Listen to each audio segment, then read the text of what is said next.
All right, and welcome to the RF Generation Collectorcast. I am your humble and evidently somewhat missed host, Duke Togo, and joining me, as usual, all the way from the snowy north, is Crabby. Hey, Crabby. Hey. It feels like hasn't been that long since we've done one of these, but obviously it has been, right? Yeah, well, we still chat on occasion, but yeah, it's been forever since we've actually recorded anything. Yeah, I think sometimes people wonder, like on the back end, if something horrible has happened to one of us or if we've fallen out or something. But no, we chat probably almost every day online, right? Yeah, we have a Slack chat. Yeah, it's weird when we don't chat during a day at some point. I know, except you've been taking like 600 vacations here lately. Yeah, I got three more this year. Three? Yeah, I got one this weekend, one next weekend, and then one in September. So how many vacations does that make for the year? I don't know, like 5, 6 maybe. Ask me how many vacations I've taken this year. Well, one huge one. Zero would be the answer. Doing a big Christmas getaway? I don't know what I'm gonna be doing, but all of mine, it sounds like a lot. All of mine are not glamorous, and they're really short, and they're all like within province or the province next door. They're not like big, massive overseas trips or anything. Yeah, but the size of your province is like half the size of our country. I have literally been to all the different places in my province now as of this year. I've never been to Vancouver Island until just recently, so that was a new one for me. And last year we went to Prince Rupert, so I've done like every end, and I've lived in the middle, and we've got family and friends in different areas, so I've kind of explored the whole province, like exhausted it now. There you go. Now, what's north of you? Is that the Yukon or is that Northwest Territories? Yukon's directly above us. Northwest is over to the little east from us. Okay, all right. So have you ever been up like to the Yukon or anything? I've been really close, but I haven't crossed over the provincial border there. I have been in Alaskan waters, though. Oh, well, there you go. How fancy is that? Have you seen some polar bears? No, I haven't seen a polar bear. You'd have to go up far. I mean, you're not that far away, right? Well, apparently because of all the warming up there, they're coming down to us, so might not be too much longer. You're going to have to watch out. Like, you have to get some bear repellent for the kids or something. Oh, we carry that around when we go on hikes and stuff. Like, there's lots of black bears and grizzly bears and stuff around. Oh, is it really? Yeah. Yeah, like we just drove back from Alberta last weekend, and we saw like at least a dozen bears on the road.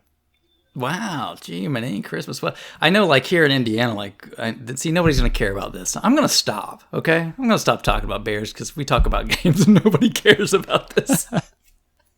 But anyway, gosh, it's been, I don't know, it's been a couple of years, has it been? Yeah, at least. It might be 3 or 4 now. Yeah, and I was trying to think, how long ago was it? When did we start this?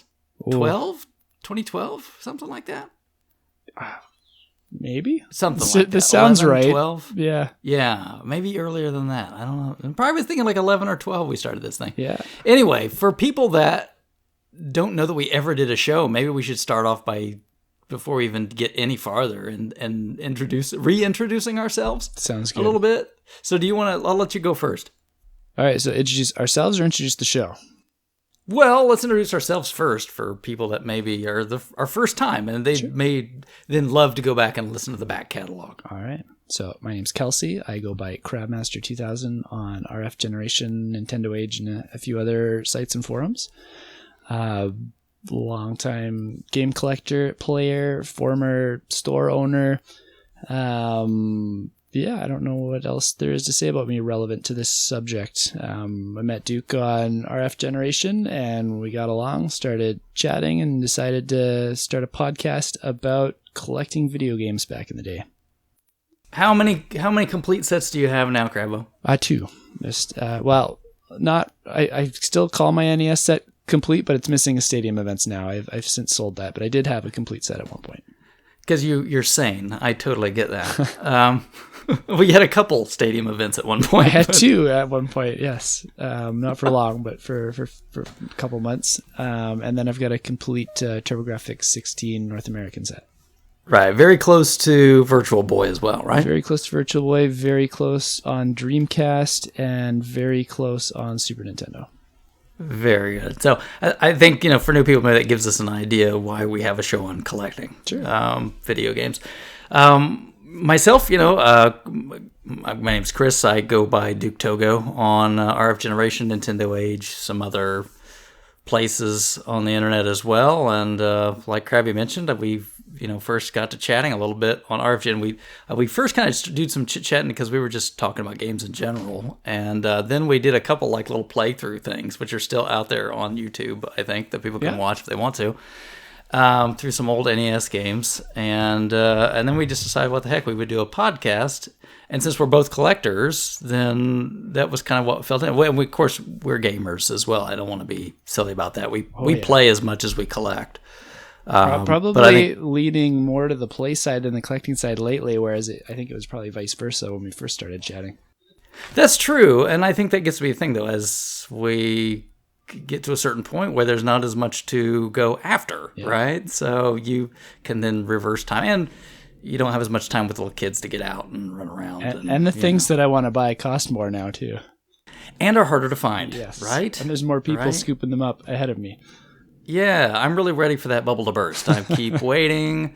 All you people, just burst that bubble. I don't care if the prices go down. I would rather have the cheap games. Yep, I'm with you. I don't care about the prices. I'm not interested. This is not my 401k. So... But yeah, we started the show originally, I think I don't know, I'm going to guess like 2012. I'm not sure. I'd have to go back and look. And we originally did over 50 episodes because we have a few that were odd numbered, and we left, I think the last official episode was 47, so I think this will be episode 48. So if you want to go back and listen, you can definitely do that. But I think we're going to kind of relaunch this thing, and who knows, we may decide to retackle some things that we talked about in the past. It's been a few years, and obviously things have changed quite a bit in the gaming and collecting space, right? Everyone else is doing reboots, so we have to too. That's right, and reissues and everything else, right? That wasn't even a thing, and now that's such a thing that I'm sure we can talk about at some point in time. Remember when you'd say like, man, I wish I could say we just keep making this game, and then people were like, yeah, sure, we'll just keep making this game. Yeah. But that's a little bit about us. Our show, the way we've been doing it, the way we tend to do is we'll have some segments where we'll talk and do some Q&A from the listenership, which we always have a lot of fun digging into those. And I was amazed, Crabby, that when I threw this back out there after a couple of years, people were really eager still to toss us questions and were excited to get a new episode. So that really touched, I'll be honest, that touched me a lot, that people cared enough to remember and be excited about it. I was pretty surprised too. I thought we might get one or two from just some close personal friends, but there are a couple of those, but there's a bunch of people I did not expect to hear from. It's awesome. Yeah, and we had a pretty good listenership back in the day, so that makes me feel good that people are still interested in listening to us, and whether we're good, bad, or otherwise. I wouldn't say being who we are, we're some kind of magical expertise people that know everything, but we've been in the hobby for a long time. So, and as you mentioned, you've even been on the retail side of things, so I'm sure that gives you a lot of different perspectives on it. I think actually when we left off before, you still had the store. Yeah, I no longer do. We have a question about that later, so maybe I'll just leave that for a few moments, but we will get into that. Okay, very good. All right, well, why don't we go ahead and just dig into questions here? We've got quite a few that were sent us, and I think it's going to take us a little bit to get through them. So are we limbered up and ready? Let's do it. All right, so these first off are coming from Twitter. So I will just tell people in the future, if you ever want to shout out some questions or whatnot, you can look us up. It's just at Collectorcast. We're also on Facebook. You can throw those things out there if you're not already following us for whatever reason. But I'll always usually do a call for them. So, there you go. Chris exclusively handles the Twitter. That's true. Crabby, you'll find, exists luckily only on the forums, if you can find him even there. So I check that every day. I'm always on there. Oh, or do you? Every day? Okay. Every day. I didn't know if the sled dogs read that often, so I didn't. They do. I guess people have to know, to make the joke. You're from the northwest of Canada, yes, right? And not like Vancouver north, like way more north than that. Yeah, I still have one of these days. I want to get out there because I'd love to see it. It's pretty. I'm sure it is. And you've been to Indiana a couple times, and it's not. So. I liked it. It's different. It's like when we drive in like Manitoba here. That's kind of what Indiana reminds me of. Like Great Plains kind of thing. Yeah, just a lot flatter, and there's little communities everywhere. Whereas where I'm at, you got to drive for like 2 hours to get to the next settlement. Yeah, and see, to me, that's nuts. But anyway, back to our questions.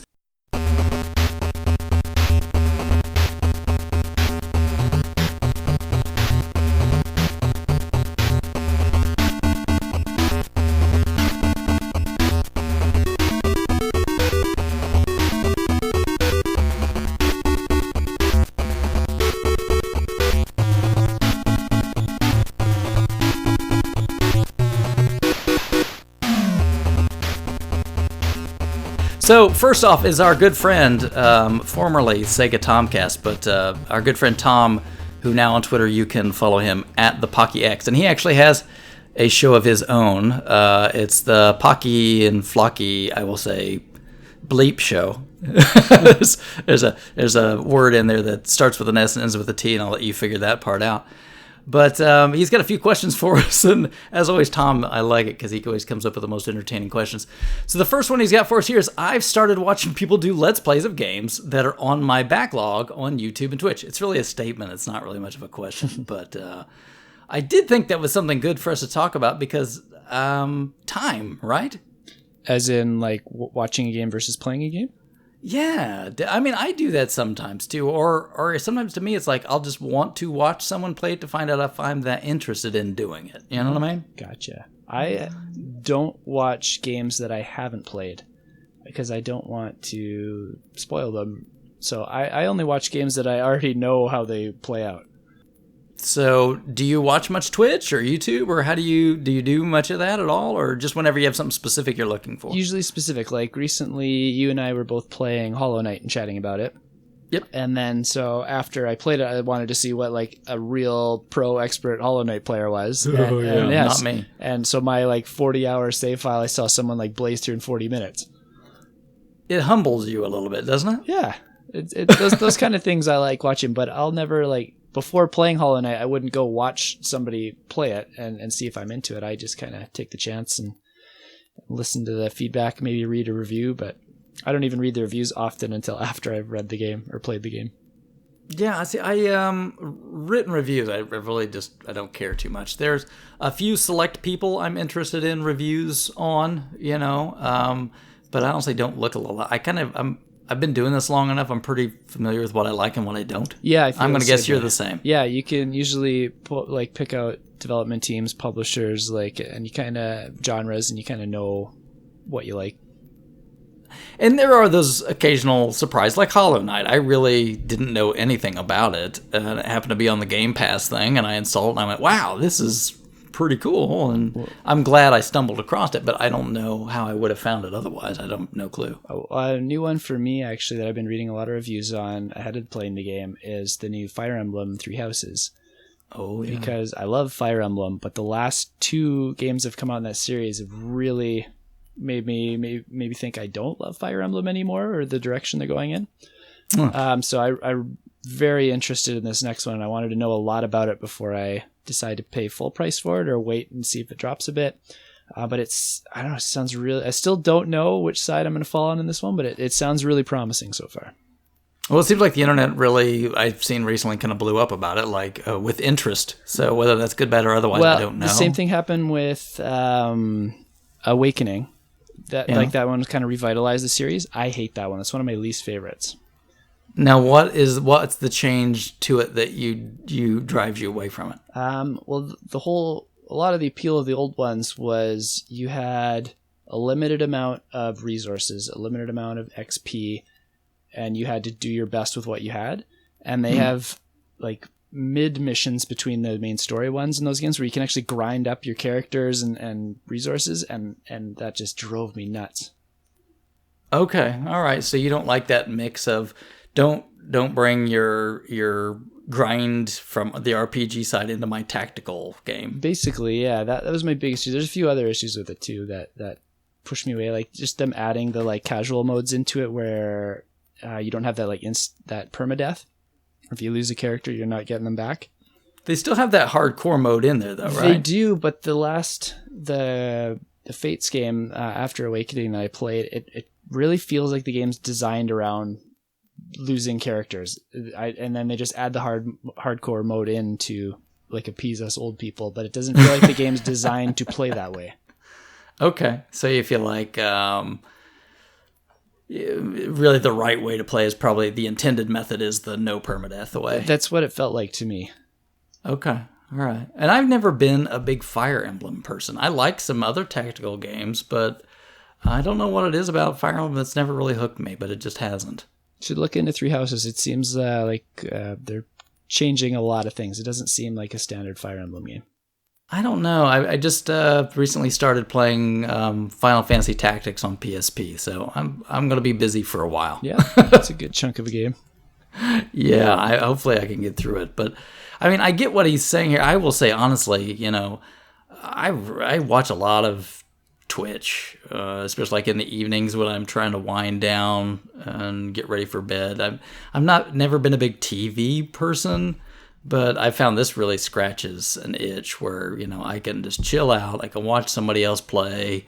I can wind down. You can chit chat a little bit back and forth, and sometimes it's things I'm interested in. Sometimes it's things where it's like, I don't know. I probably wouldn't play this myself, but it's interesting to watch somebody else do it. Right. You know what I mean?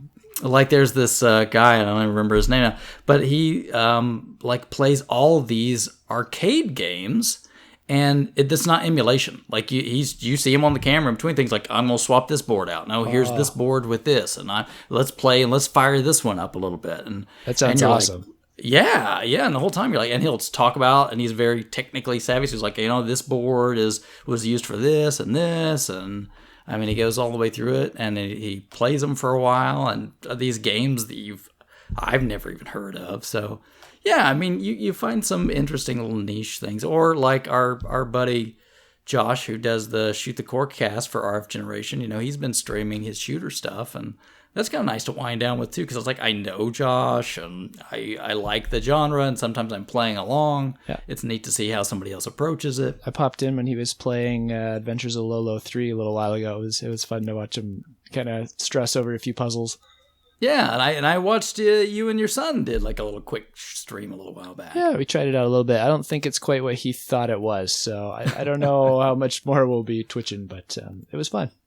Yeah, it's something a little bit different. But yeah, no, I can totally understand the appeal of sometimes it's a game that looks interesting, but sometimes like I just don't want to do that work. And I also don't want to spend 50 hours in it. Maybe I can watch someone else play it for 3 and I'm good. Gotcha. You know what I mean? Okay, well, next question. He comes up and says, I've reached the point where I'm considering dumping every game out of my collection that doesn't have sentimental or fun value to me. Like, do I really need the sealed copy of the Devil's, I'll say third, that's not what he put, on Wii U anyway? And I think we've got like another question that kind of hints at this a little bit later. But I mean, I don't know. I think we've said this before to people that listen. I mean, at least in my end, if you don't want to hold on to things, I don't think it destroys your gamer cred if you don't want to collect. I think it's a different hobby, right? Yeah, different ways to do it. I've actually done a little bit, probably to a lesser extent of this in the last 6 months, where I was at one point thinking I'd go for like a full N64 set, and then I just realized how much that system is not important to me. So I just kind of made a list of the games I really wanted. Like, they're not all great games. Some of them are just interesting or obscure and just like collectible. But I had a friend who was going for a full set, so I had him come over and gave him some boxes and manuals and carts he needed to help fill out some spots and put that money towards other stuff. And I'm probably going to do it again in the next little while. Yeah, I get it. I recently got an EverDrive for turbo PC engine stuff because I realize I'm not wealthy enough or willing to invest in a lot of these games I want to play. I'd rather put those resources somewhere else and maybe in some other parts of the hobby, and I still want to enjoy them, but that's just not the thing I want to put my time into. But I do enjoy other parts. I've been picking up some more oddball Genesis stuff because I've been kind of getting into that a little bit, and I don't know. I don't think you necessarily have to say that game collecting and game playing are two hobbies that have to go hand in hand. No, not at all. Some of the coolest forums that I follow on Nintendo Age now are some of the guys that are like expanding their collections to artwork, and they look for like the canvas painted art that was used to create the box art for a lot of older games. Yeah, I've seen some of that. It's pretty amazing stuff. Beautiful, yeah. They're way out of my league financially. I love seeing like just recently there was the Street Fighter 2 Turbo painting on there, and it was just beautiful. Wow, the one with the Sagat that looks like he's like crumpling. Sagat and Honda punching it out in the bathhouse. Yeah, absolutely. Yeah, no, I get that. I mean, that's the whole thing. This is a really big hobby, and when you take everything into gaming, I mean, a lot of people do it in a lot of different ways and very creative ways. There's people that are artists that create art, and there's a lot of people that like to do like the Twitch stuff, or there's people that like to go out and hunt for games, and I think all of that is good. And I don't think if you decide that you don't want to collect games, that's fine. Mm-hmm. Give them to me. It's okay. I think, like, there's a lot of negative stereotypes about gamers and entitlement and just how they speak to each other. And you see that online with more current releases and stuff. I don't feel like people judge you as harshly for your collecting styles. Other than you're weird if they don't know why you collect, kind of thing. But and like some parts of gaming, there's a lot of this gatekeeping that tends to happen. You know? That's probably the word I was looking for there. I don't feel that as much with different collecting styles as you do in other parts of gaming. Yeah, I mean, you tell somebody like somebody who says, "Oh, I'm out collecting for the Odyssey 2." You just look and go, "Cool, I don't want to do that, but I get the itch, right? I understand." You ask them to invite you over to play Wall Street, or Casey Munchkin. I don't know, maybe, but I get it though. I gotta get the understanding that I like this thing. I want to have some of it in my life. Some people want to have more than others do. Yeah. But no, I don't think you need a sealed copy of Devil's Third on the Wii U. Again, you just mail that to me, Tom. See, I actually ditched some of my Wii U collection, and I made sure to keep my sealed copy of Devil's Third. There you go. I really like the Wii. The Wii U has grown more on me over time. It's got some good stuff. Yeah, it didn't quite, I think, get its day in the sun, but I got it the day it came out, and never once did I regret it or not have a game I was interested in playing on it. So I remember you were very early on Wii U. Yeah, we played a ton of Nintendo Land for the first little while. And that's still a game that my wife, who doesn't play games, will sit down with us once in a while. Definitely, I know. Maddie, my middle daughter, is really going through Breath of the Wild right now on Wii U. Nice. So she's really enjoying that one. That's one of my son's favorites. Yeah, she's really dug into it. So I can't hardly peel her off, but I don't see that as a problem. I'm not one of those parents. Okay, the next question is a little different. I only know how to cook steaks rare, and every time I try to cook steaks for my friends who want them cooked longer, I always end up accidentally nuking them and ruining everything. I don't know how to fix this problem, but at least I have delicious rare steak for myself. I don't know. I consider myself a pretty good steak cook. I don't know about you. I can cook them how I like them. I fret over cooking them for anybody else. Now, so how do you like your steaks? Medium rare. Medium rare. Okay, really bleeding then, huh? Not as much as Pocky, but yeah, a little bit more cook. Okay, all right. And I just go straight medium. That's my thing. I pink, but not bloody. You know what I'm saying? No, I like a little blood. You put the mashed potatoes in there and soak them up. It's good. There you go. Right. But my kids, done. They want well done. They don't want to see any pink because they're kids and they don't understand, and they eat their steaks with ketchup. Yep. And you look at them like, are you my children? But, I can cook their steaks just fine without. So here's my recommendation. Here's how I do it. I don't know about you, Crabby, and you can chime in. But the way I cook steaks is, you get the hot pan, maybe like a little bit of olive, drizzle a little olive oil in there, let it heat up nice and hot. And I've got my steak. Keep your steak, get it out before you're going to cook it, an hour or two. You want it to be close to kind of room temperature. That way also you get time for the salt and everything to kind of soak in. Toss it right in that hot pan, sear it on both sides. So maybe like 5 minutes on the really hot skillet. And then I take that hot skillet, I throw it in the oven, about 350 degrees, preheated of course. And then I leave it in there depending on how much it's got to get done. So, if you want it medium, it's about 5 minutes or so. And you want it well, it's closer to about 10 minutes or so. And then they always come out great. They're nice. And the sear keeps the juices in. You don't turn them into charcoal cinders. And everybody seems to like it pretty well. How about you? Is that something you go down with that? No, I never use a pan. I always feel like they taste bad in a pan. So it's got to be barbecue. 400 degrees, 4 minutes on one side, 3 minutes on the other, time to eat. Okay, all right. You just take them straight off you like the grill marks and everything. I do. And I don't really marinate mine either. They're usually just plain. Oh, really? You don't put anything on them? Yeah, it drives my wife nuts because she's got to soak it and put all the spices and stuff on it. Now, see, I don't go for any kind of crazy marinade. I just, some kosher salt and a little bit of ground black pepper, not the cruddy kind. The stuff you grind yourself. Just like that meat taste. Yeah, well, I get it. No, I don't like a lot to hide it, but and I know my kids are ketchup, and I'm like, why? I just give you a hamburger. What's the point of this? But anyway, I would say give that a shot, Tom. Maybe try my technique.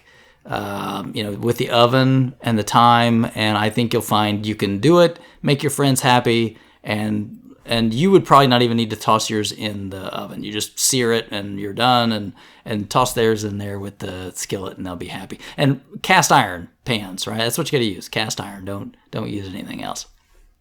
All right, that's enough for cooking talk on the Collectorcast.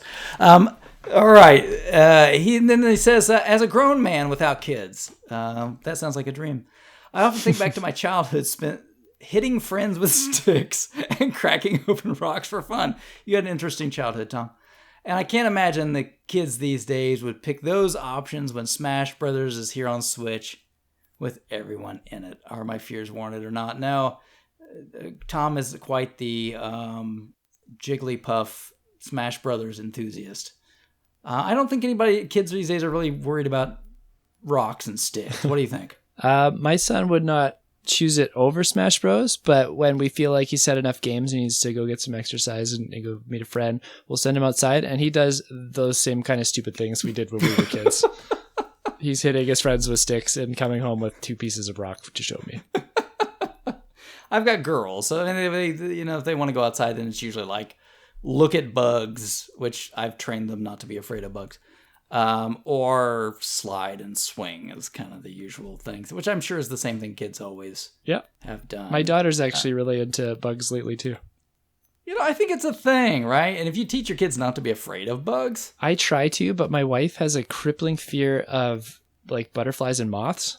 No. So she's seen her butterflies? Oh, it's so funny. We've gone to those butterfly museums where you go into the room and they fly all over, and yeah, she's just shivering. It's so funny. That is very strange. Yeah, I could understand some bugs are nasty to look at, right? No, we'll just be walking by a bush and a nice monarch will fly by, and she will run the other direction as fast as she can. That makes no sense. Nope. We don't understand it, and we bug her about it constantly. Literally bug her about it. Yeah. Oh, goodness. No, I think kids don't change, right? But would they choose it? No, they would not choose. They would choose to play a game, right? Yeah, no, I was the same way when I was a kid. I'd rather sit inside and play Ghostbusters 2, but when we got kicked outside, we'd throw crab apples at each other and hold a garbage can lid as a shield in front of us to block it. Yeah, pretty much. I think some things are universal, and time does not change. So I don't know if that means your fears are warranted or not, Tom. I don't know what to tell you there. Up next, our buddy Rich from the Playcast. So he's at The Single Banana if you want to follow him on Twitter. He's got 2 questions for us here. First off, did anyone... this doesn't make any sense. I'm going to try to read it. Did any of every play or get hooked on the Sims series back in the day. So I'm going to say, maybe, did anyone ever play or get hooked on the Sims series back in the day? You play Sims games, Crabby? No, I played like the actual Sims, like with the people. Or like SimCity, or Sim Ant, or whatever. SimCity, we dabbled in a little bit because we could get away playing that at school sometimes. Yeah. But the Sims games, once they had people in them, they were of no interest to me at all. I tried maybe half an hour of one of them, and that never clicked. Like stupid humans. Why do I need to bother? Exactly. I just want a giant tornado to destroy my city. Yeah, I would say the same thing. I played SimCity, not the Super Nintendo. I mean, I have played the Super Nintendo version, but I played them on PC, usually around school. Yeah. Back in the day, or Apple, or whatever we had, and that was it. You usually build it just enough to kind of get it going, and then you always just wanted the monster to come by or whatever, right? Totally. Because not like you cared about these people in this fake city. You just wanted death and destruction. Yeah, and because it was like at the school computer, not your home one, you knew some other jerk, if he found it, was going to do the same thing. So might as well get ahead of him. Or you do some fun things like save up and buy a nuclear power plant and then make sure it would blow itself up, you know, stuff like that. Yeah. So I don't know, Rich, if you were some big Sims guy. A little, just not recently, they had Sims 4 for free online. So Maddie, my daughter, was playing that for a little while. She seems to like it. Okay. But I kind of feel like it's like a I don't want to say this, like it's a doll game. Like you're playing with dolls is what it reminds me of. It's like a precursor to some of the stuff that's really popular now, like Minecraft, where like you don't have a set goal and you can just kind of do what you want. And that's never really appealed to me. Yeah, I don't get Minecraft either, but again, my girls, they'll play Minecraft and my they like son it, so. has like forsaken almost every other game in the last 2 or 3 months to go back to Minecraft. Really? Yeah. I don't get the appeal because they'll be like, Dad, please play Minecraft with me. And I'm like there for like 5 minutes. I am bored to tears. I know, right? I'm happy to play thousands of other games with him, but that one just does not make sense to me. I know. I'm like, can we go please play this other game where we kill stuff? Because they just want to play the creative mode. Yep. They don't even want to like do the real one where you have to fight or anything. The real one. Yeah, I don't get it, but Up next, Rich asks, how many kids does Bill have now since the last recording? As a good Catholic, he's working towards the double digits, right? He's, I think, are we allowed to say? I don't know if he wants us to talk about his family or not, but Bill's doing good. He's got a healthy family. We still chat with him too. It probably gives us a good opportunity just to mention Bill, I think, But yes, Bill has kids and is doing a good job raising his family. Bill's still a good friend. We chat with him pretty regularly. He just today told us a funny story about making his son cry at the claw machine because he couldn't win the Yoshi doll.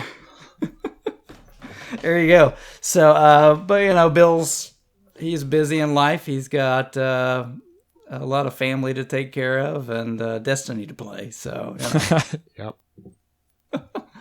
Up next, our good friend Adam. So Bigman2K, he says, what game in your backlog are you most excited to play, yet keeps getting pushed back by something else? And then he has a follow-up question. Do you ever push a game back because you know you'll enjoy it and don't want it to be over too quickly? What do you think, Crabby? Something that you keep pushing back on your backlog or something you want to savor? Yeah, actually. I don't remember if I talked about it much before, but I've been trying to play through my whole NES collection and beat all these NES games. Mm-hmm. And so I don't want the last handful of games I played just to be like total slogs and garbage. So I've actually saved some games for very, very late that I know I will enjoy, or I anticipate I will enjoy. So I'm closing in pretty close to 500 NES games beaten now. And I still haven't beaten or played like Metal Gear, Snake's Revenge. I've still got some Dragon Warriors to play. Zelda 2 I've never played. Ice Climbers I've never played. So I'm kind of holding some games like that back so that I can sprinkle them in as the monotony of some of the other titles that are left starts wearing in. Yeah, you don't want to end like on a John Elway's quarterback or something, right? It's kind of anticlimactic. That's exactly right. Yeah, then it's really more like just thank goodness it's over. Yeah. Yeah, and speaking of which, do you want to take a minute and mention to everybody about what's going on with our NES stuff on the site? Yeah, I wasn't even thinking about that. We're doing like a challenge on the RF Generation forum where we're seeing if the community can beat every NES game in one full calendar year. So we started on January 1st, 2019.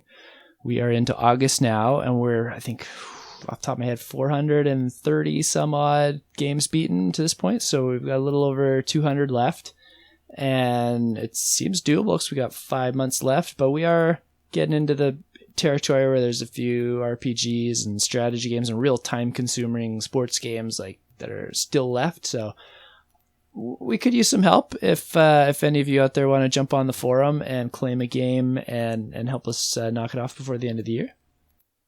Yeah, and I guess we were remiss to mention it in case somebody's new to the show and they don't know. rfgeneration.com, rfgeneration.com is our home base. And if you're not a member there, we've got a free tool to track your collection. We've got forums that are on there for those of us that still use forums. You don't have to, though. You can use the collection tool. But if you want to participate in any of the playthrough stuff, there's a couple clubs. There's this one, that Crabby just mentioned where everybody were trying to beat all the NES games in a year. There is a monthly playthrough club, the Playcast. Doing Danganronpa 2 this month, which is a very interesting title. And there's the Shmup Club, which Josh and our buddy Addicted run that, and they're blazing some lasers this month, which is fantastic. Blazing lasers, yeah. I gave that a run through on the 1st, so I popped it in, played it because it's the first day of the month, and I did pretty well. I got to the final boss rush. I almost made it through. That last boss is pretty brutal in that game, but it feels doable up to that point. Yeah, it really starts laying it on kind of a little thick towards the end. So yeah. I think I can get to a clear, but I put up a pretty good score, I think, for the first shot. But and Josh streams pretty regularly. So I think on Twitch he's Guru Game Boy, on YouTube Game Boy Guru, and so he's always streaming the monthly game there. So there's a lot of stuff going on at rfgeneration.com that you can get involved with if you want to. A lot of stuff, not just collecting, although there's a lot of that too. And the collecting tool he mentioned, they have a great Android app that I love using as well. For free. It's all for free. For free, right? Yes. And there's no ads or anything either. None of that garbage. No, we exist off of donations each year. We do a donation drive. And everything's great. Everything's been going well, and we've been around for a very long time. Pretty active front page blogs too, with different articles about gaming related topics every couple days. Yeah, I would say, and really well written stuff and well edited by Rich. Our Single Banana is our editor there, so he does a good job of curating that and getting some really interesting stuff going. And I'd say check it out. Forums aren't dead, and I would say honestly, probably I know a lot of people when they think of internet forums, they think of like, oh no, like horrible trolls and terrible nasty people. But I will tell you, there is not a finer group of people. Never been an issue there as long as I can remember. No, and it's not tolerated. But we just, if any of that stuff starts showing up, we let them know that's not very welcome there. So, but anyway, if you're not already, come join us. But moving back to our questions. So thanks, Adam, for that one. Well, have you pushed anything back that you wanted to hold on to? Oh, yeah. I don't tend to do that on purpose. But it does happen from time to time. I don't do it, I guess, to savor it. If I'm savoring a game, I usually will just take my time playing it. But, I mean, of course, my backlog is too big, and there's a lot of things I want to get to.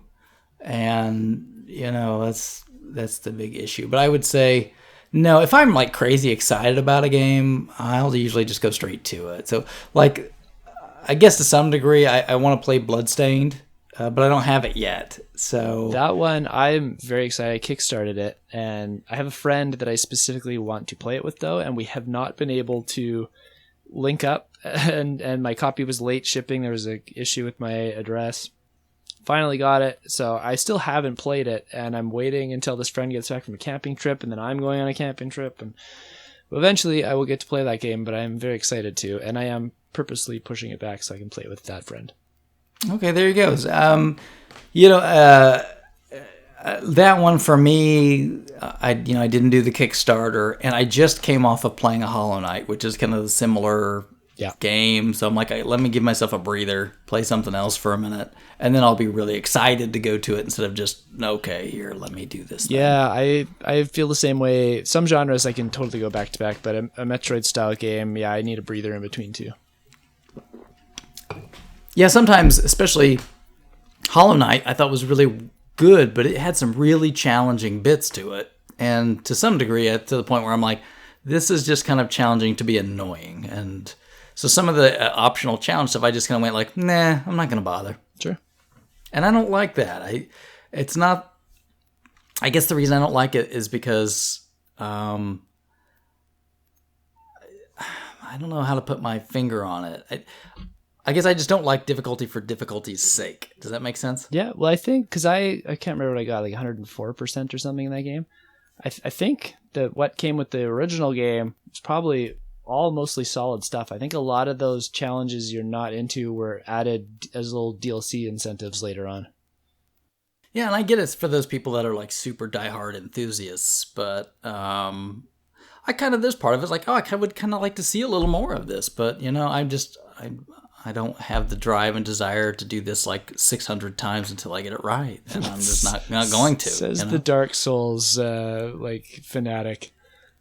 See, and I look at those things quite a bit differently. I don't.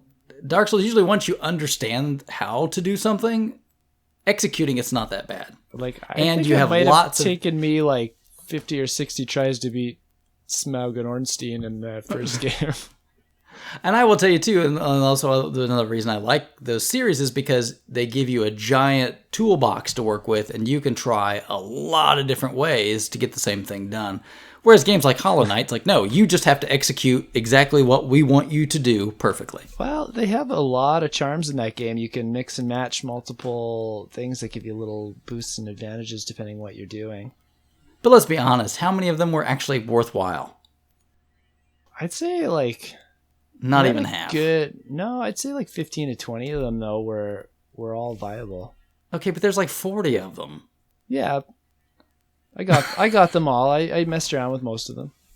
Yeah, but I mean, it gets to be kind of the point where it's like, well, okay, if half of these are worthless. But going back to Dark Souls, like, I used 2 weapons the whole game. I didn't play with any other builds, or I never got any magic or anything like that. Like, that's your mistake. That's how I feel about how you're describing Hollow Knight, though. Is there was stuff there to help you if you wanted it. Okay, well, we'll agree to disagree, but I prefer to just like hammer the square peg in the round hole. I know you do. You're completely fine with banging your head against a wall as many times as it takes. It'll eventually make sense. Yeah, well, and that's why I think going, kind of like Sekiro. I think you really liked that a lot, and to me, I was like, loved it.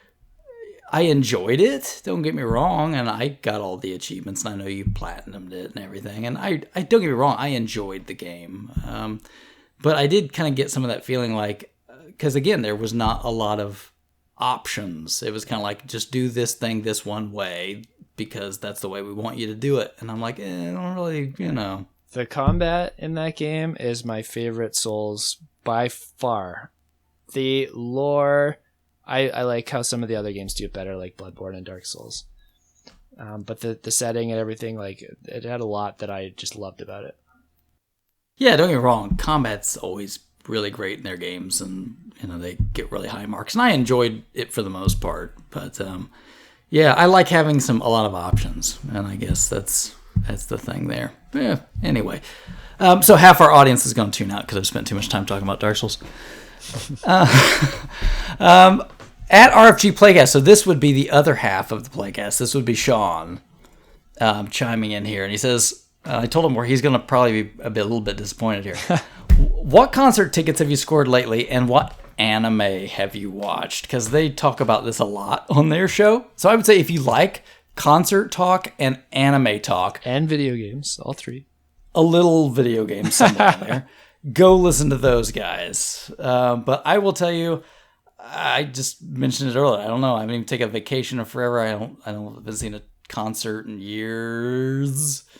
And I don't really watch anime except like I did recently. Except the tentacle stuff? No, God, no. did recently buy the Golgo 13 off Amazon, the series. Oh, that's so pretty I can cool. Watch those, but that's it for me. How about you? Yeah, I'm not like, just because of where I live, we don't get a lot of interesting concerts for me. The only ones that really come through are like a lot of country bands, which I'm not into.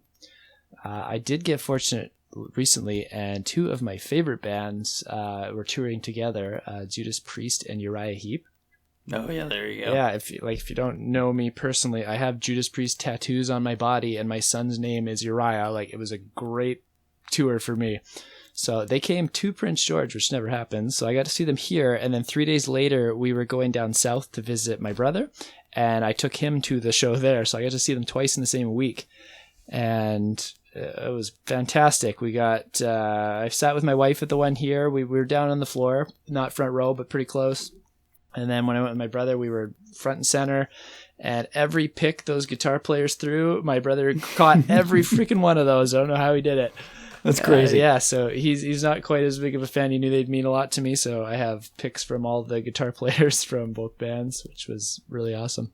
That's pretty amazing. Now, have you seen them in concert before? Or was this first time? I have, yeah. No, I've seen them before. I've seen them with the definitive lineup, because right now they've got two new guitar players replacing one who got fired a little while ago, and one who is he's got Parkinson's and he's gotten too sick to tour with them, but he's still part of the band. That's terrible. Yeah. But the two guys filling in are fantastic as well. It was a great show. There was a metal festival I was hoping to go to this next weekend, but we ended up having to do another trip to go visit my sister instead. So no more shows for me this year, maybe. All right. Well, that was short and sweet, but you asked the question and you got the answer. So I have seen a couple animes. So I watched that High Score Girl on Netflix a little while ago. What is High Score Girl? You might enjoy it, actually. Do you have Netflix? I do not. No. It is a anime about a junior high kid who is just obsessed with video games. Specifically, he plays a lot of Street Fighter to the point where he plays Guile, and when he has a crisis in life, he has this inner Guile that talks to him and guides him through different situations. Does he tell him just Sonic Boom? That's all you have to do is just Sonic Boom. Sometimes they are as cheesy as that, and sometimes it's legit advice. And then he starts getting obsessed with different arcade games and TurboGrafx specifically. And he starts off as this real stereotype that's kind of hard to watch for the first half of the season, where he just starts getting annoying and you're like, he has no other interests and no one takes him seriously because that's all he wants to talk about. And he's kind of a jerk to his classmates because that's the only thing he wants to discuss. And if they talk about anything else, he kind of treats them like they're idiots. And you see him develop this relationship with a girl who goes to his school who's a straight A student. And she's the only one who can consistently whoop his ass in Street Fighter. And every time he wins against her, she never says anything or gloats. She just walks away. And he's so happy with himself. And then he realizes 4 of her 5 her buttons were busted. She was playing with one button and she still did pretty good against me. Does she have an inner Chun-Li? No, she's a silent character the whole series. You don't really hear from her. Really? But she is High Score Girl, I take it? Yeah.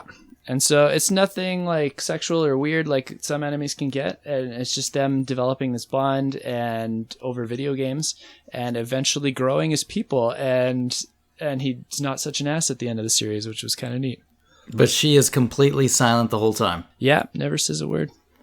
That is not strange to you? No. It fit the character and the story, and he does a lot of inner monologue to fill in the silence kind of things, and he's always wondering what she's thinking and kind of putting what he thinks out there. Why does it explain why she doesn't talk? I think it's mostly just as a social anxiety is kind of what it's presented as. Okay. Yeah. Seems a little odd, but okay. It doesn't feel odd watching the show. All right, I'll take your word for it. And then my kids, we have a lot of Studio Ghibli movies that we really enjoy. Okay. We've watched Ponyo probably 5 times in the last 2 weeks, which is one of our favorites. I've never seen a Studio Ghibli movie. There's several that I would recommend. Ponyo definitely among them. I think your girls might like them. It's very different take on the Little Mermaid story. Okay. Yeah, a lot more magic and whimsy and silliness, and it's so cute. And their movies never follow normal story structures, so they're just fun stories. You don't have to wait for like the third act climax, and like they're not. You can't really anticipate what's going to happen before it happens if you haven't seen them before. Oh, okay. All right. Yeah, they're all pretty unique. Okay. And there's a lot of their movies have strong female protagonists, which is hard to find in anime. Yeah, well, I don't watch a lot of anime, so I'm not sure. I know a lot of it seems kind of the other way, kind of creepy towards women. Absolutely. Yeah. Yeah, and these are never like that. Yeah, like the one you're mentioning where women don't get to talk, but... But she's the best player. She's the best Street Fighter player. And probably the reason I like it so much is she's the best player, and she plays Zangief. Okay, well, I mean, that's cool and everything, but why does he have to put words into her mouth, essentially? Why couldn't she just speak herself? He doesn't speak for her. He just thinks... No, he imagines what she's saying, Yeah. which she could just talk. She's, I think, too nervous to. Yeah, well, you know. Yeah. I would not want to encourage my children to not talk. No. Maybe watch it first and see if you think it's appropriate. But I thought. Well, we don't have Netflix, so I don't think that's going to be a big concern. But for what I understand, though, Netflix does have a lot of anime. Is that right? It's got a fair amount. Yeah. Okay. So a lot of them are like exclusive shows that they produce, so they're not things you know from other series. Okay. Yeah. You know, the only anime I really watched was like back in the 90s, so, you know, not very relevant to anything today. All right, up next we've got our good friend, and I always want to say this, it's probably the total wrong way to say it, but I always say Real Jeff Funstick. I'm sure it's probably Real Jeff Unstick, but Real Jeff Funstick from Twitter asks, great to hear from you guys again. Well, thank you for caring. Still sub to the podcast on Apple Podcasts after a drought of over a year of new episodes. Well, I understand, you know, life gets in the way sometimes. Anyway, my question is, how do you feel about collecting now compared to when you first started doing the show? He's got two questions. Let's start with that one. What do you think? It's been a while. How do you think? How do you feel about it? What's changed? It's more crowded for sure. Oh my goodness, is it? The prices are a lot higher. Oh, yeah. And the bad thing now is if you've been in the game long enough, you remember when all the prices were good. Yeah. You're one of those guys who talks about filling up your gas tank for $10. Yeah, and everybody looked at you like, I hate you. You're a jerk. I would have bought every copy of that back in the day if it was that cheap. No, you wouldn't, because you didn't know it was going to be expensive someday. Yeah, not well. Some of them I thought were going up, but not to the level they did. Yeah, absolutely. I think, I don't know, you can tell me, I think there was a wave of collecting, and it's starting to taper. I think it does that for each system, and then I think that it just gets picked up by a newer system. Because I think NES is pretty... People who want it have done that. Super Nintendo, 64, to a lesser extent Genesis, have kind of done that too. But like PS1's still going crazy. PS2's going crazy. Saturn's still going crazy. Like Saturn is going nuts. Yeah. So I think the wave's just moving through the generations of consoles. And maybe that's it. Maybe, you know, the time period of things that I am interested in is maybe that wave is moving past that. Yeah, which is nice for some consoles. It is, because I want less people to be interested. Yeah, like we said before, right? I'm happy with that. If everybody else wants to sell off and the prices tank, cool. Was it? Yeah, the prices and the competition suck having more people in for sure. But all the extra info and finds and products and stuff that come out of it are pretty cool.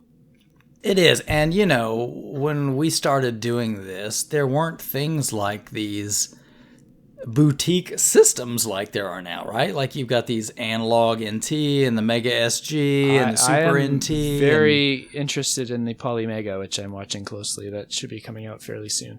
Yeah, and I know you're really high on that. And to me, I'm like, like the other machines I get, they're like FPGA based, so they're trying to really just recreate the hardware, whereas this Polymega is just an emulator box. And I figured you would be like the last person that would want an emulator box. I just am so excited to have a box I can put on our family TV, and I can just play like KO Flying Squadron or something when the urge strikes. Like just all the disc-based stuff you never see emulation for. So it's just handy to have a second way to play that on my nicer setup in the house. Yeah, and I guess, I get it. That one in particular doesn't interest me. But, I mean, again, we're talking about, when we started this stuff, you just had original hardware. Yeah. Oh, right? and the Polymega is going to have Light Gun on HDTV service, which is really cool to me. You're itching to play some more... Some Vampire Knight. Some more of those one stages in Bayou Billy, right? Oh, yeah. Yeah, I can imagine. Some gotcha is really what you're itching for. Classic game. The sport. Yeah, I think a lot has changed, and I kind of wanted to talk about this anyway, so it's a good time to put it in here.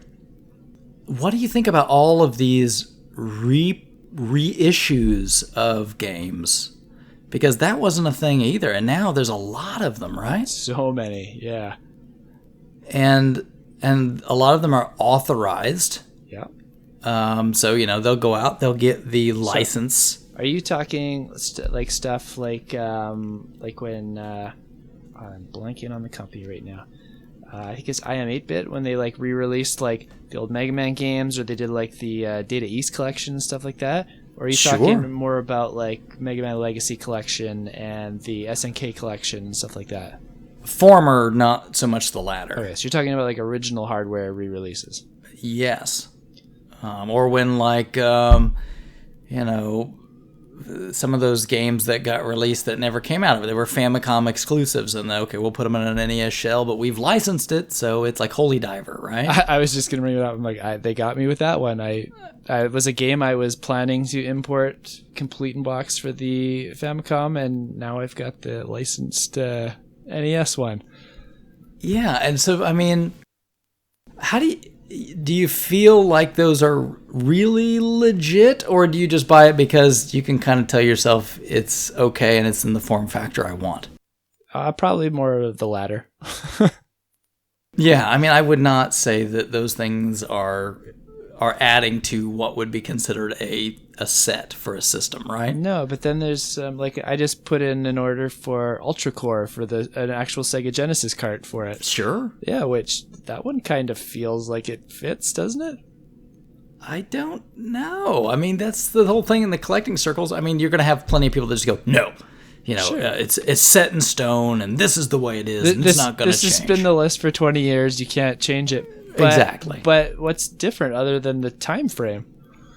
Well, Sega is not officially manufacturing the cartridges, I guess you could say, right? Sure. So there is some difference. But then, you got the unlicensed NES stuff, like that. A lot of people count that, and that wasn't put out by Nintendo. I agree, but it was within the life cycle of that system. Which could be debated a lot anyway, because, I mean, as long as the consoles live, why is that not within its life cycle? Maybe it's commercial life cycle? I don't know. They're still making, they're getting ready to release all these mini consoles. Yeah. These things are not dead. I like those mini consoles. They're fun. I just bought the PlayStation one the other day because it was $20. That's what I mean? Good. Yeah, I found mine for $30, I think. Yeah, and I was like, okay, that's cheap enough. I'm in. These ones that have the Turbo Graphics and the PC Engine Mini, I'm like, oh, I really would. Those look cool. They do, and I really want to get that Neo Geo Mini too. That's like the arcade. Oh yeah, those are sweet. Yeah. So I mean, things have changed a lot in this hobby? I mean, obviously, I think there's some people that are just strictly looking to cash in, but also I would say that the mod scene has grown tremendously since we started this. I mean, have you seen just recently there's this kit now, the GBA Consolizer? No, I haven't seen it. Yeah, you can turn your GBA into a legit hook up HDMI, hook a Super Nintendo controller, play it on your TV. That's hilarious. GBA games. Yeah, I mean, and original hardware. So Yeah, that's it. There's all of these things that are coming about around the games and the systems, and people want to keep life in them and keep using them. And I love I think that. it's fantastic. I love it. Yeah. Yeah, I think if anything, it grows the hobby. And I'm also kind of glad we're starting to move away from, they're not gone, but those like really cheap knockoff consoles.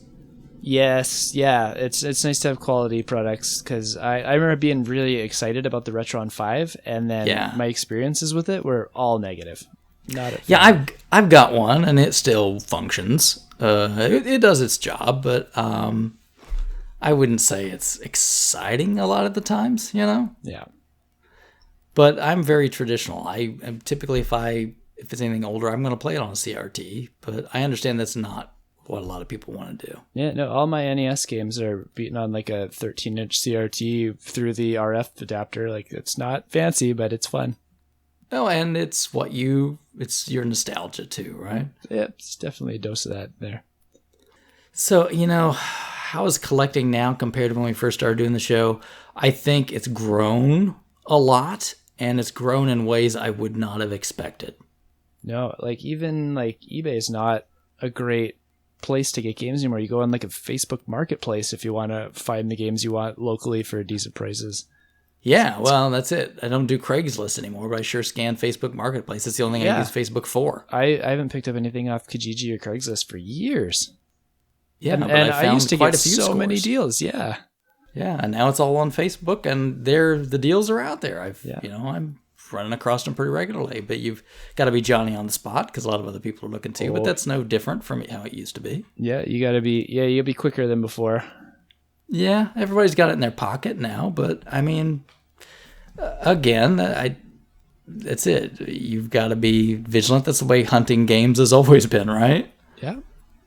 So, yeah, I mean, kind of maybe the techniques and the tech has changed a little bit, but I'm still glad so many people are excited. And me too. Like when I used to work, I managed a video store years back, and most people wouldn't pay attention to anything that was more than a year old. Like it was just, that movie doesn't exist, with a few exceptions. Like you'd get like Star Wars and Jaws, and like very important movies would stick out.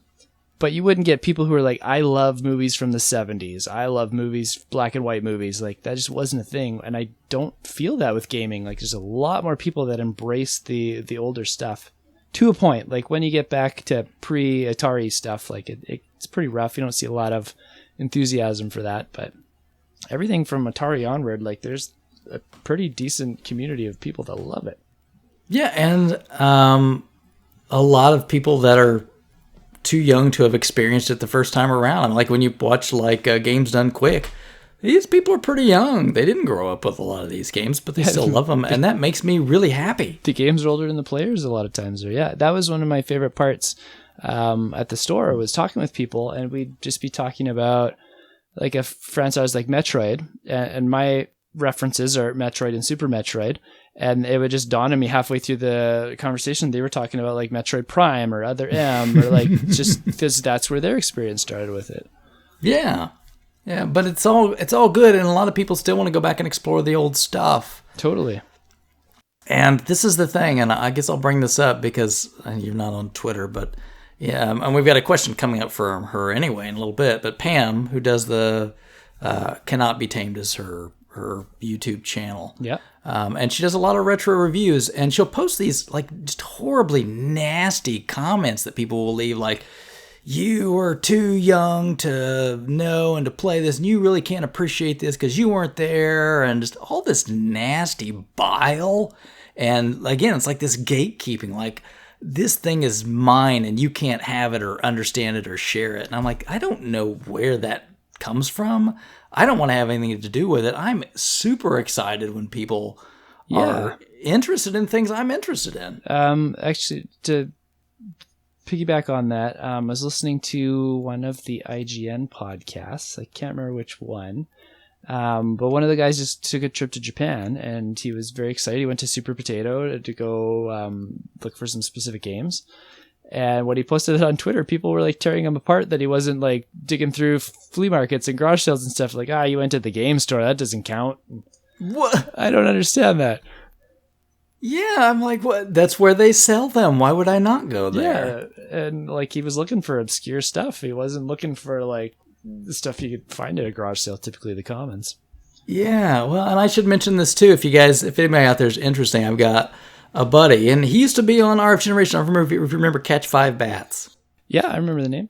Yeah, from eons ago. But he was local to here, and he lives in Japan now. Has for a number of years. He's stays out there now.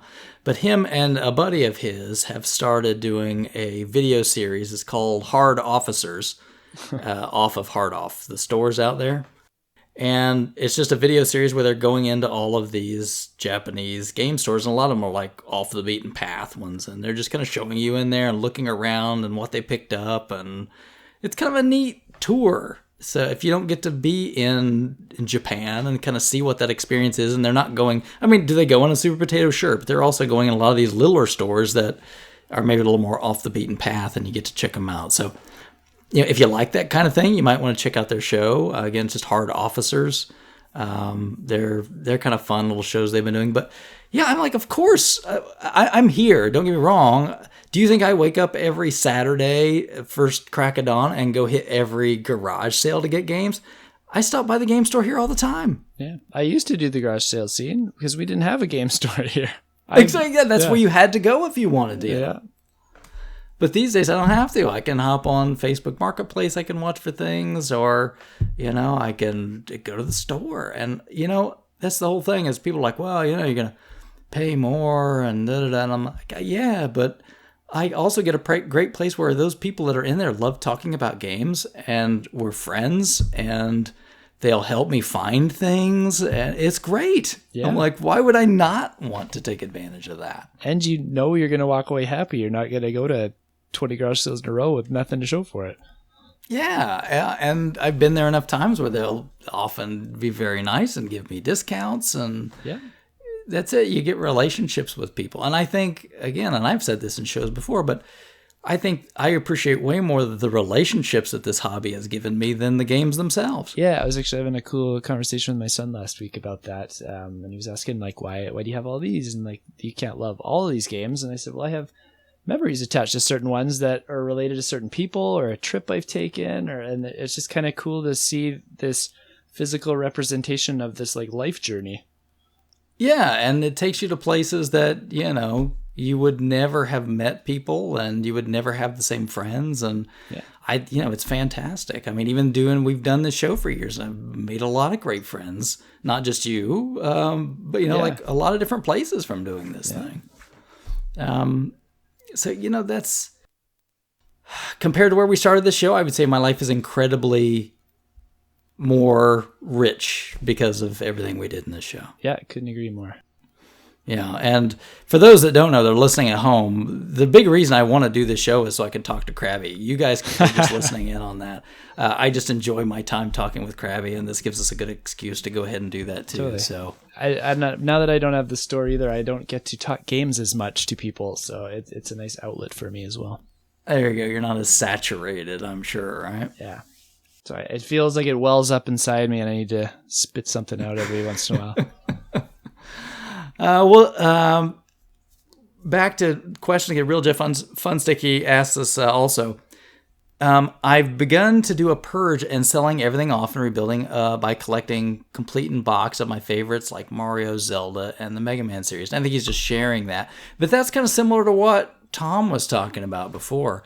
And I think if that's what you want to do and that's what you care more about, cool, man. Bravo, you know? I've actually been more focused like that too. Like there's only a couple Castlevania games I still need that I want to get.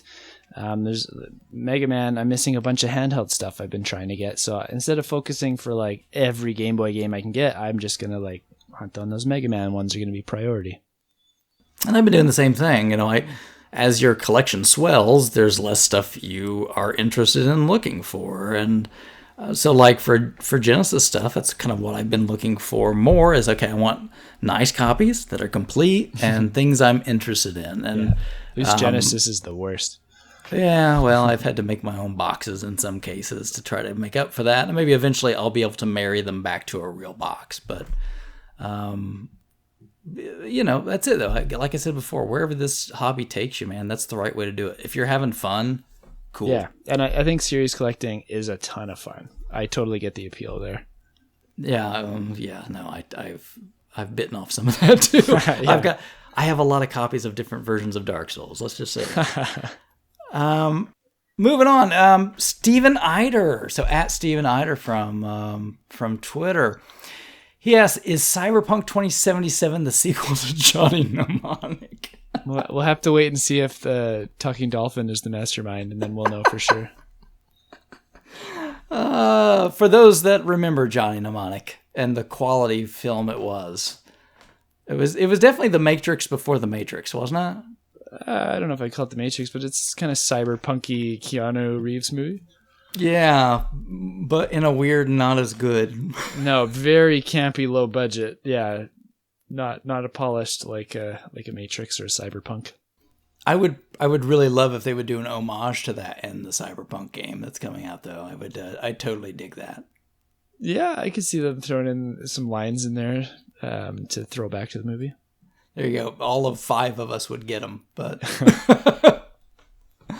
All right, we're moving on to Facebook questions. We're making our way through these pretty well. So Pam mentioned Pam earlier. So again, if you guys want to check out her stuff, her channel on YouTube is Cannot Be Tamed, and she does a variety of things. Her stuff gets published on the front page of RF Generation, so you can find it there and in other places as well. She does a podcast of her own, Media Mavens, from time to time. That's not just games, but a variety of things. And Pam is great. Had the opportunity to meet up with her before, and wonderful people. But she asked, what 2020 game are you most looking forward to? Now, this one's easy for me, so I'm going to back up and say, okay, Crabby, 2020, what are you interested in? So I looked up a list of 2020 games to prep for this. Yeah. And there's not... It's pretty sparse for me. So I actually kind of have to stretch this question, because the 2 games I'm most looking forward to that aren't out yet don't have release dates. So I can't guarantee they're coming out next year. Okay, well, let's hear it. So when the Switch was announced, they put out their trailer reel, and one of the games in there that really caught my attention was Shin Megami Tensei 5. So the assumption was it was going to come out in 2018, didn't come out. Then the assumption was it was going to come out in 2019, definitely not coming out this year. And it's known to be a Switch title. Yes, a Switch exclusive. Exclusive? Yeah, I think it is the first game they used with the Unreal Engine that Atlas is in-house developed with that engine, so it might take them a little longer than some of their past games. But I've played recently both the Devil's Summoner games on the PS2 through with a buddy. Yeah. So I'm really pumped and primed for some more Shin Megami Tensei right now. So I'm hoping that comes out 2020, but I have a feeling it might be a 2021 release. Okay. And you're a big Atlas RPG fan anyway, so... Oh, yeah. Okay. So that's exciting. Ghost of Tsushima for the PS4 is another one that I am hoping comes out next year that looks very up my alley. And Isn't it strange that we haven't seen anything of that this year? It's been so quiet since they showed that last trailer footage, like 2018, I think. It was like E3 2018. Yeah, they made a big deal there, and then nothing. I wonder if it's hit like trouble. I wonder if they're just pushing it. Maybe to PS5. Like a 4 or 5 release at the same time, like Breath of the Wild kind of thing. It could be a launch PS5 title or something, maybe. That's my hunch, which would be next year if that happens. It would be, hopefully, yeah. But if those 2 don't count, I am looking forward to Cyberpunk 77, which surprises me because I don't like shooters. And I've never played a CD Projekt Red game that I've liked, but this game looks very cool, very up my alley. I thought Cyberpunk was this year. Did it get pushed to next year? No, it's next year. I don't think it's ever been this year. Oh, okay. Well, I haven't followed it closely. I've never played a CD Projekt Red game either, so... I haven't played any that I've liked. I played like a few minutes of Witcher 2, but I really did not like it. Yeah, me neither. But this looks really cool. I'm a big sci-fi fan, so the setting really appeals to me a lot too, which is I think a big part of it. Okay. Well, mine's probably really easy. I'm gonna bet you can even guess it. Oh, I gotta think then. Oh, is it the Elden Ring? There we go. Yeah, it's very simple to guess my likes. So yes, next From Software game with the backstory written by George R.R. Martin, which I don't care about because I've never seen Game of Thrones, but everybody says he's great, so that's fine. I'm okay.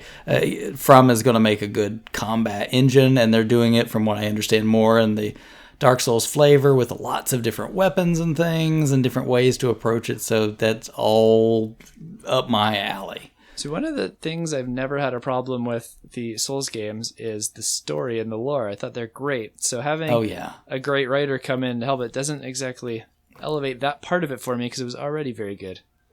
Yeah, and from what I understand, he's just really coming in to write the backstory. And still a lot of the in-game lore stuff will still be Miyazaki. Right. So they're just going to kind of tag team some of this stuff and build off of each other. Game of Thrones is quite good. Very, very great. I was one of the ones watching every episode as it came out. Okay. Yeah, I know it's a lot of fans. I don't have HBO either. And like I've said, I don't watch a lot of TV, so...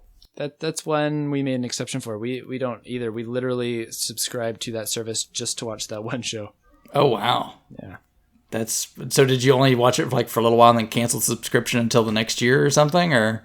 That was the plan, but then they announced they were doing a new season of Veronica Mars, and my wife and I are both big fans of that show, so we're like, we'll keep it for a couple of months until Veronica Mars comes on, which it just did, so we got to catch up on that now. Okay. The only subscription service that we've got is the CBS one, and that's because there's all the Star Trek stuff is on there, so... That's pretty important. I mean, I don't watch a lot of Trek's pretty. You got to watch the Trek. So, and Picard's coming out soon, so that's very exciting. And Data is back. When I saw that trailer, I'm like, Data is back. That's like I'm a kid. But yeah, Elden Ring for me. And I love the way they always do. They always just show you very little. And they save so much to find out when the game hits. And they don't spoil it. And I'm totally cool with that. That one's a wait and see for me. I've liked every Souls game I've played so far. But the rumor is this one's going to be a lot more open worldy, which scares me. Right. And you really should at least play 3. At some point. I got to play Doom first. I still haven't played that yet. No, you don't. Trust me, no, you don't. I know Doom had a ton of fans. I know a lot of people really loved it. That's cool. I really did not. So I don't know that I love it. I just kind of want to play it for its historical value.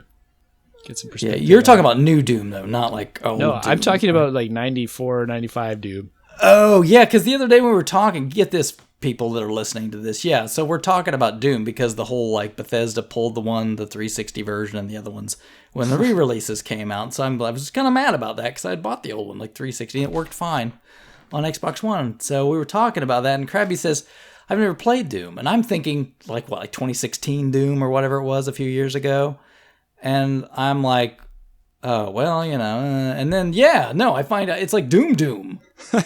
And I'm like, dude, were you not alive in the 90s?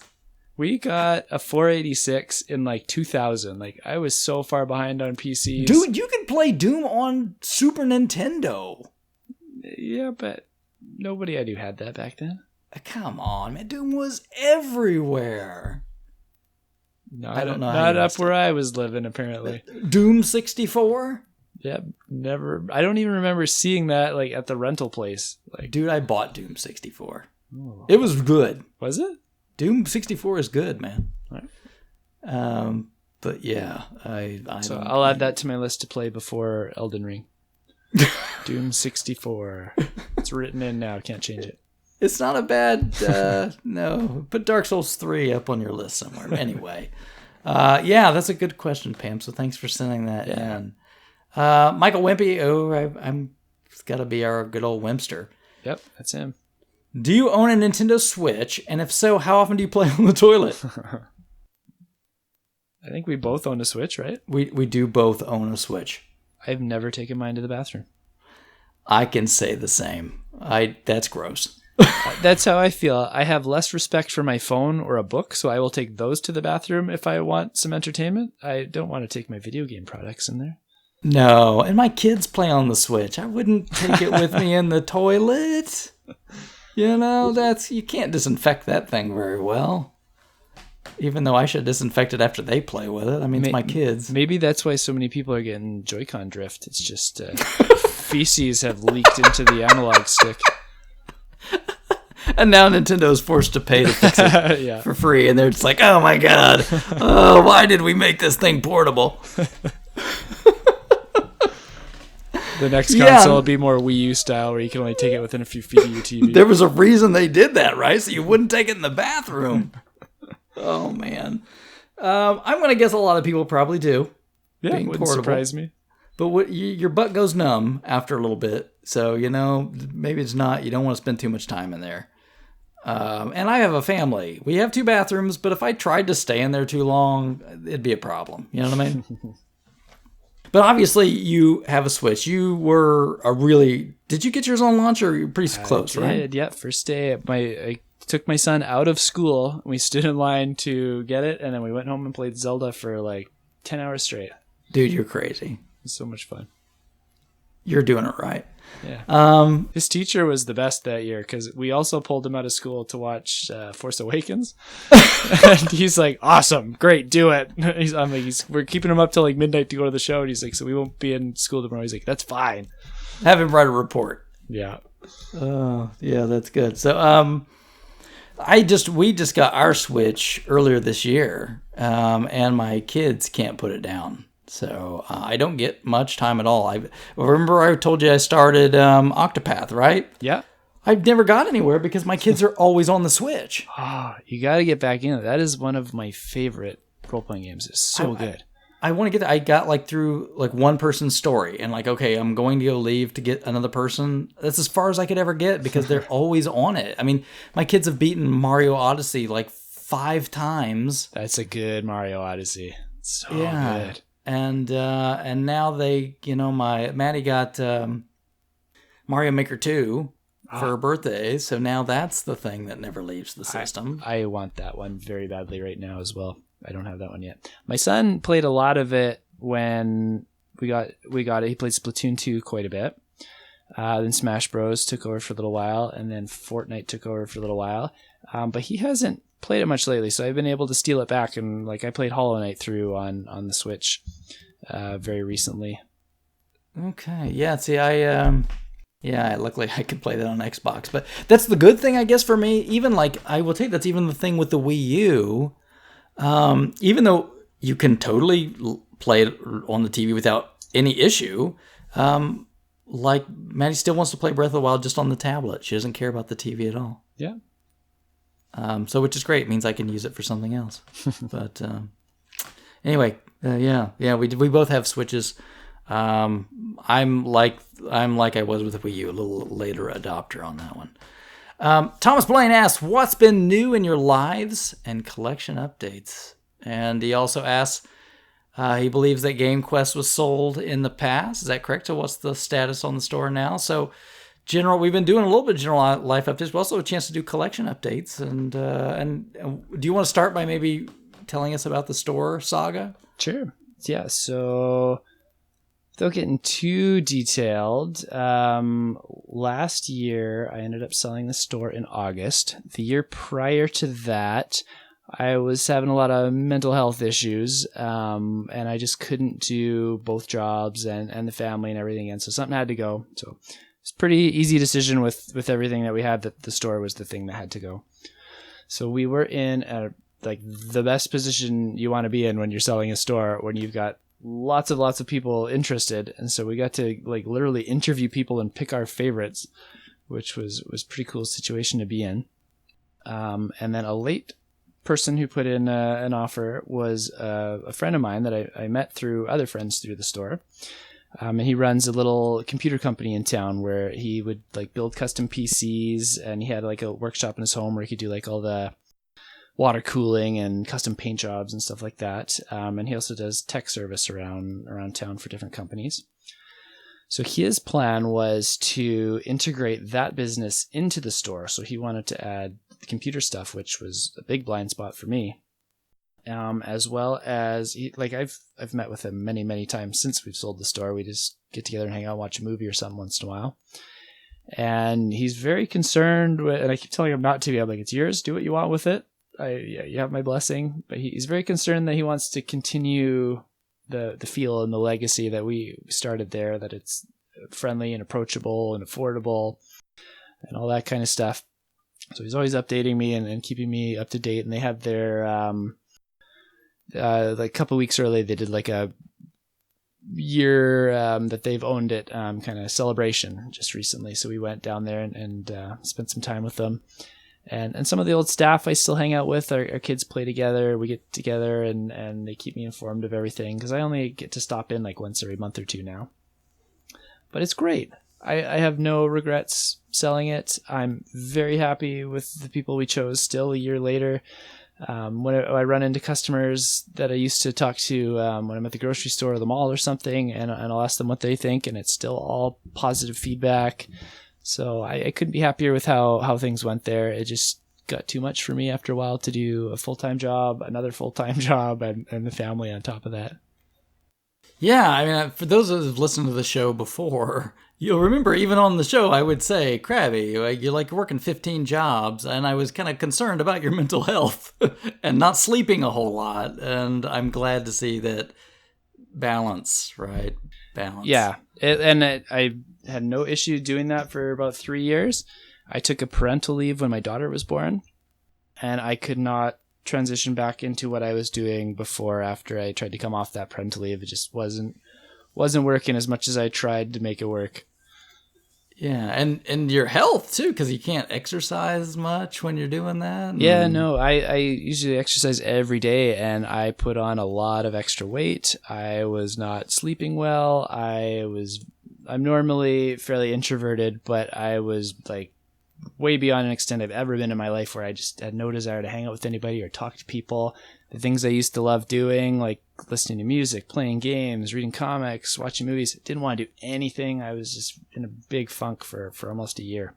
Yeah. So, happy to say I'm out of that. I love all of those things again, as just as much or more than I used to. And yeah, I'm no regrets with the decision we made. I'm happy with what we did with the store.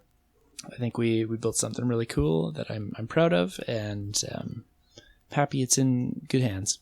Yeah, and I'm really happy for you too, mostly because I want my friend to be happy and healthy. I did have my concerns about you, because you worry. It's like, okay, man, that's a lot to put on a human being. And I'm glad that things, went well. And I think the good thing behind it is the thing you always have to mention is, depression is a very real thing, and it needs to be dealt with.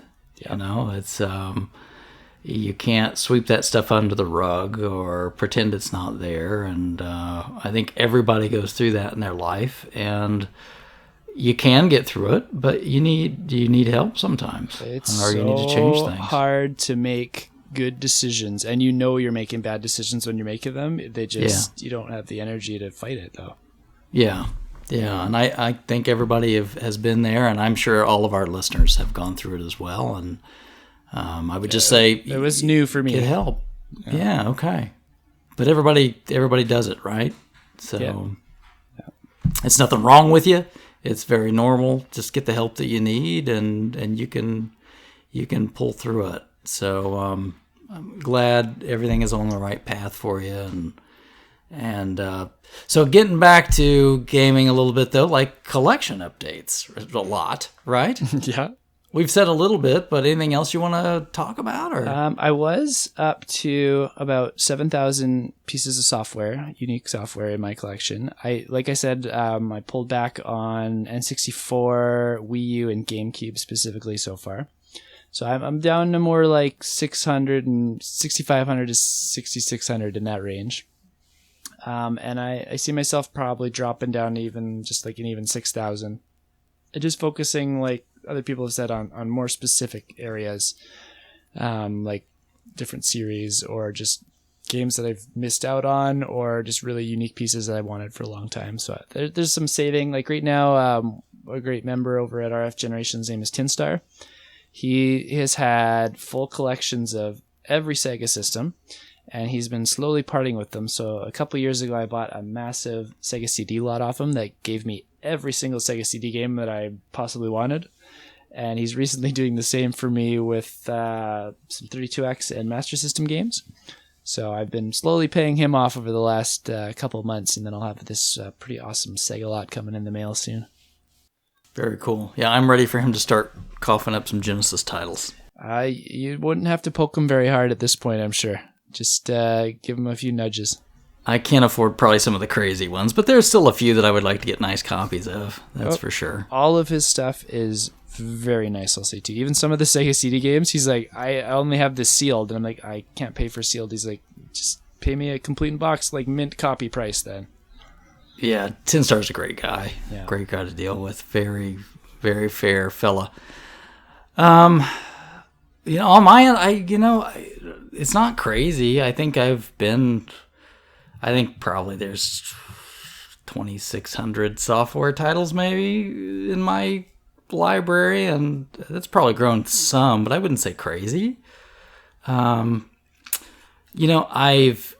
terms of focus, I've spent more time probably in the last few years dabbling a little bit more in like some retro computing. So I've, picked up some very classic style computers like Apple IIe setup, and I went through and revamped and redid some work on Commodore 64 setup, and I recently picked up an old TRS-80 Model 3, and those I've been doing because it's pretty cheap, number one, and I've also been spending a lot of time and growing my skills in kind of refurbishment, repair, doing some simple mods and learning some more of that. So trying to brush up on that.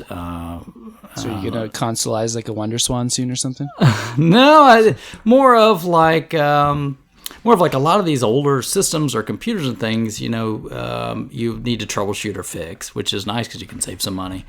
But a lot of them, some normal parts that are going to wear out over time, like a lot of electrolytic capacitors and things, they're way beyond spec these days. So doing cap kits and some really simple stuff. Like I recently did an RGB mod on my PC Engine setup, because I have the CD set up. So I did that, and I like that hands-on. I really like hardware, and so it's kind of fun to tinker with that stuff. As far as picking up games, I still do. It's a little more selective than it used to be. But I still keep tinkering from time to time with thinking I really probably ought to cut down on disc-based games. I like cart-based games more, but except for maybe Saturn. I really like Saturn. Yeah, I've actually feeling the same way. I've been getting a little crazy with PS2 because it's so cheap and there's so many weird, bizarre games in there that I'm getting close to like 1,100 PS2 games, I think, right now. Wow, yeah. Yeah.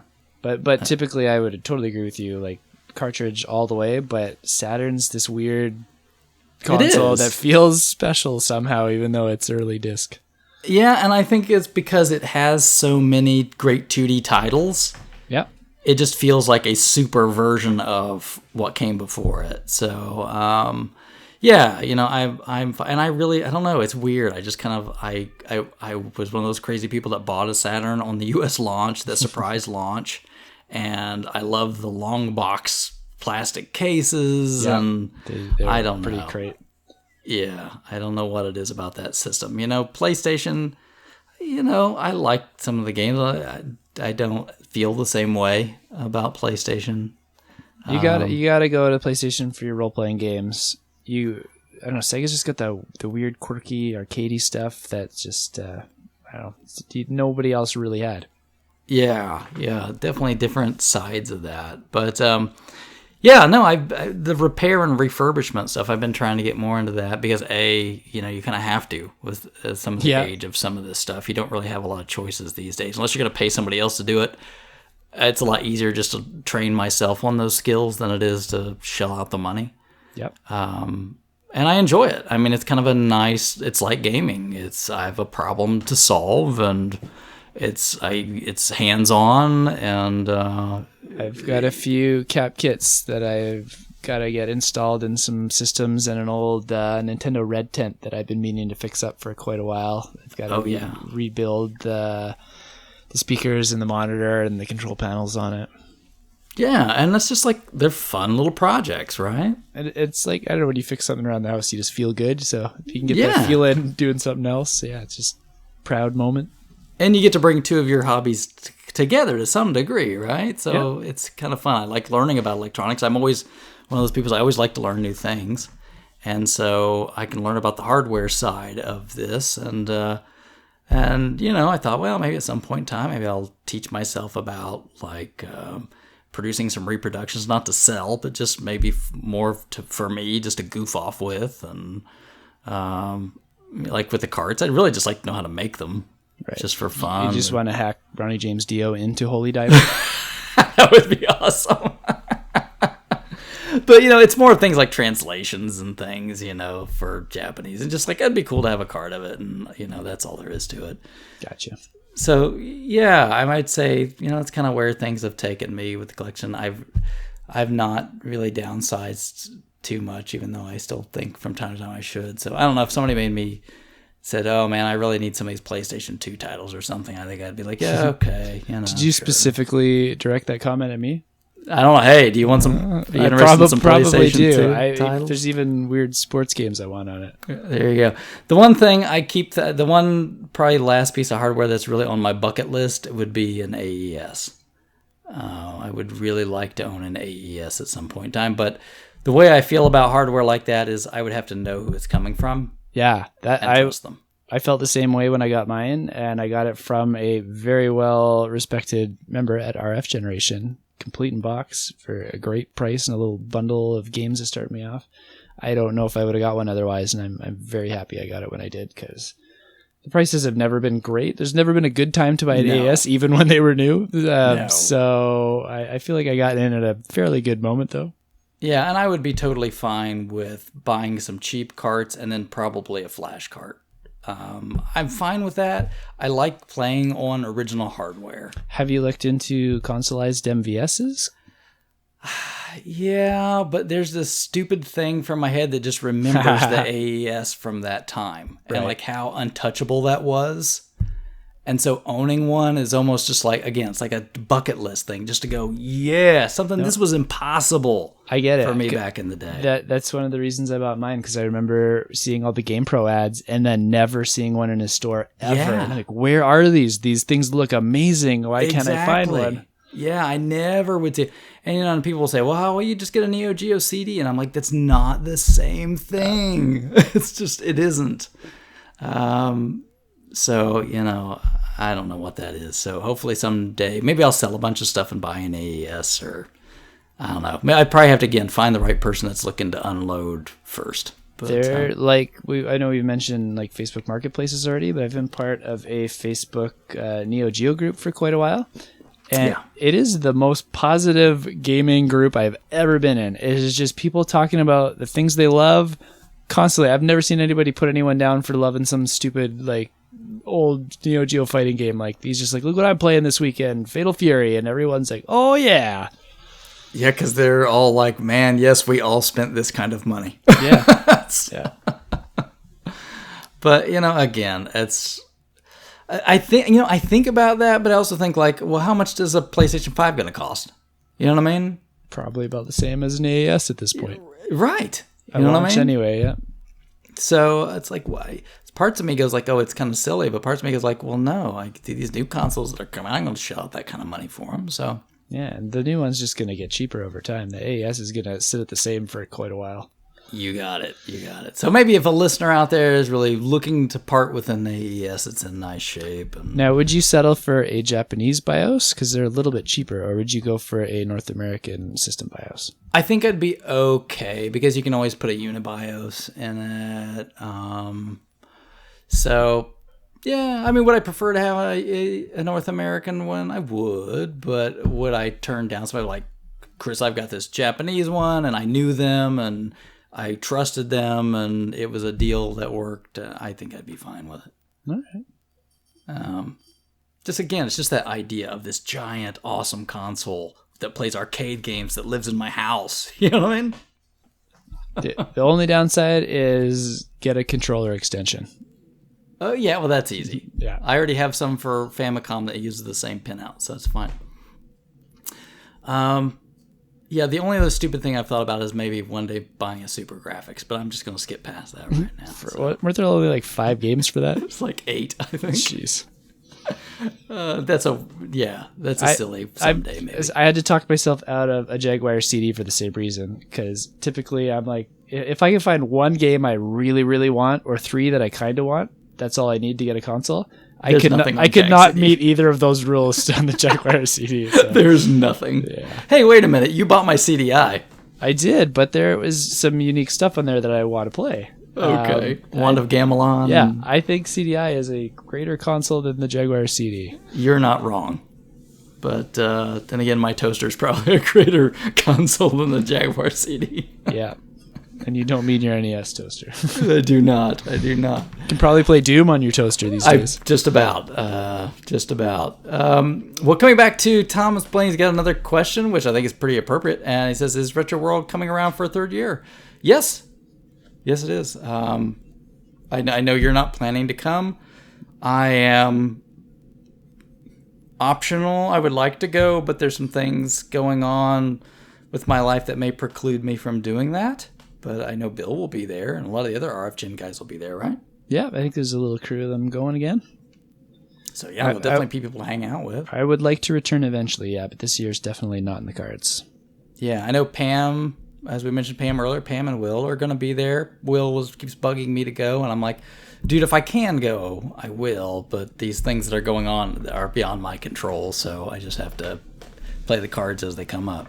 If not, though, I definitely would like to go next year, and definitely if Crabby can work out going at some point in time, I'll do the road trip again because it's tons of fun. That was my favorite part, is coming into your place and driving to Connecticut from Indiana. It's always super fun.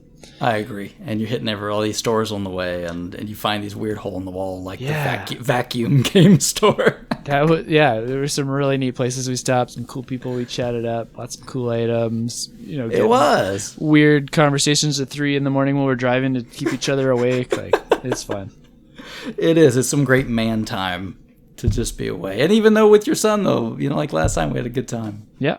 Yeah, he likes coming too. He still talks about it every once in a while. Yeah, and I think Maddie's getting the age. Maybe I could get her interested too. Maybe they could keep each other busy. That trip we took to the Nintendo store was a big highlight for me too. That was so much fun. That was really great fun. And because we found like that book off and everything. And, that weird Japanese noodle house we went to. Like that was just a fun day. So good. Yeah. That was lovely. See, that's the thing. We've got to do that again. Obviously, once life allows. Because I know for you, that's going to be an extremely expensive trip to take. So. Flights from southern BC are fine, but where I'm at, they're brutal. Yeah, I have no doubt. But maybe one of these days, I would like to make my way up your direction and see the site sometime. You will always have a place to stay if you want. Well, you're the only house in town, right? one of 3. All right, we're going to wrap it up. We have one last question, and that is from, I don't recognize his name, so maybe he's listened before, maybe he's new. But Eric Cahoon, I hope I'm pronouncing that correctly. He asks, how do you stay passionate about the hobby with life pulling in multiple directions? I think that's a wonderful question. Crabby, what do you do to stay passionate about things? I had a real problem with that before we sold the store. And I think the break from the things I liked might have helped in the long run.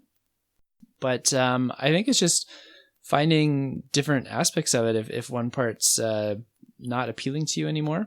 Like you mentioned, watching like some Twitch stuff instead of sitting down might be a little more relaxing for some people. I love looking through art books and strategy guides sometimes and old gaming magazines. These kind of conversations with friends, like I'll have a buddy over and we'll just talk about Marvel movies for a while, and then we'll talk about like the best Castlevania games, and we'll have a big argument about it. There's like tons of different ways you can appreciate the hobby. Even just like making wish lists and curating your collection. There's tons of ways that I find joy out of it. Yeah, that's what is great about this hobby is there's a lot of things you can do. You can play the games, you can, I spend as much time sometimes just kind of like when you get new games, you clean them up, make them look nice, and test them out. And I like just walking into my game room sometime and just soaking it in, and I'll just like finger things through the shelves and pull a game out and pop the manual out and just enjoy some time in there and reminisce. Yeah, and it kind of puts you back in a place of like this dream childhood thing, right? Where it's like, this is what you always thought of. Totally.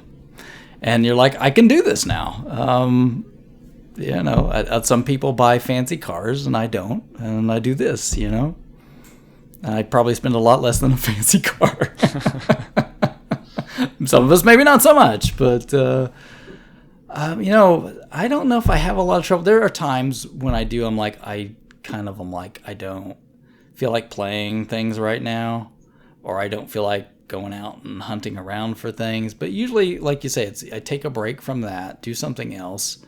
That's why I've said I've learned to like work on the electronic side of things, and that's been like something new I could go and explore.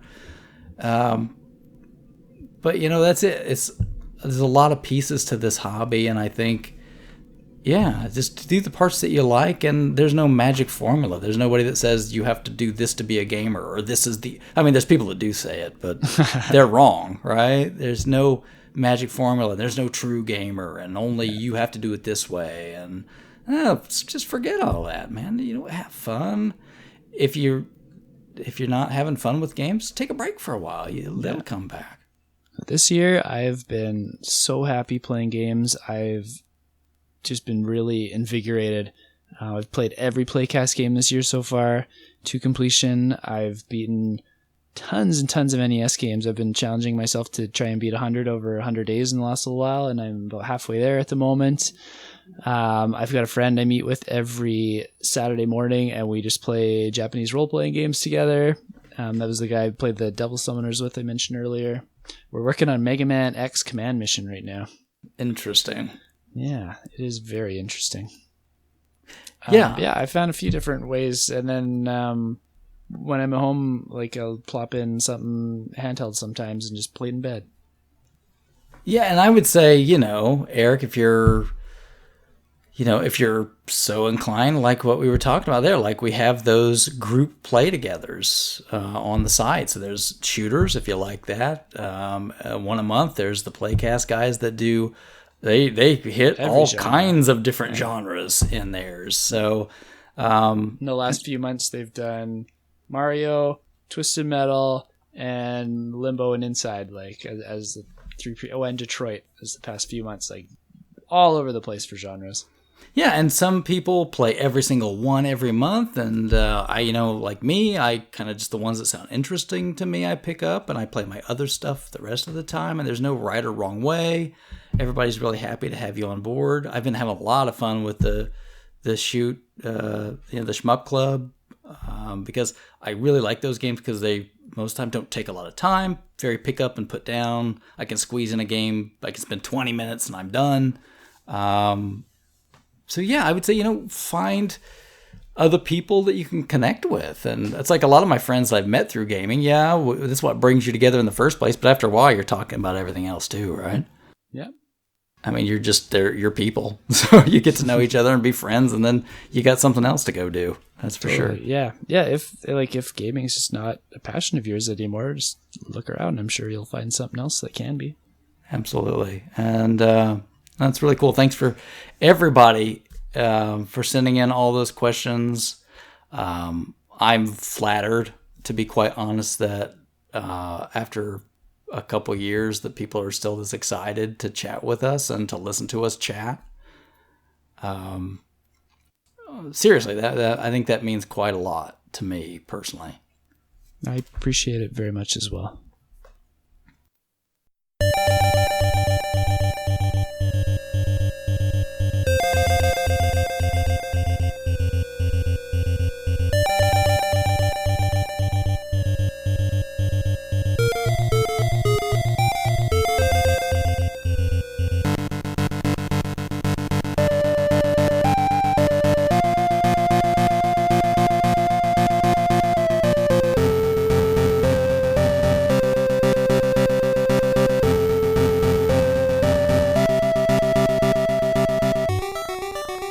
Well, we've been at this for almost 2 hours. Do you think we should just put the kibosh on this and call it an episode?